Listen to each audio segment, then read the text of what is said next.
ఈ రోజున సంఘాలు సరిగ్గా ఉండాలంటే ఎవరు సరిగ్గా ఉండాలి? మొట్టమొదటిగా సావకుడు సరిగ్గా ఉండాలి, ప్రవక్త సరిగ్గా ఉండాలి. వాళ్ళు దేవుని యొక్క దర్శనాన్ని చూసినట్లుగా చెప్పాలి. లేకపోతే మనము మనుషులను సరైన మార్గంలో నడిపించడానికి దేవుని యొక్క వాక్యమే సరిపోతుంది. దేవుని యొక్క వాక్యమే సరిపోతుంది. మనకున్న రెవల్యూషన్ ఇస్ ఎనఫ్. మనకున్నటువంటి ఈ యొక్క వాక్యము సరిపోతుంది.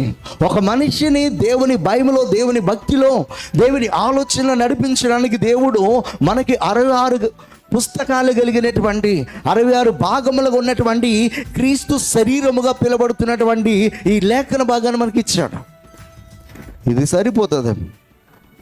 దేనికంటే దేవుని తెలుసుకోవడానికి, దేవుని ఉద్దేశముల ప్రకారం మన బ్రతుకును సరి చేసుకోవడానికి, దేవుని రాజ్యంలో ప్రవేశించడానికి, దేవుని స్వభావం లేక మన స్వభావమును మార్చుకోవడానికి సరిపోతుంది అనమాట.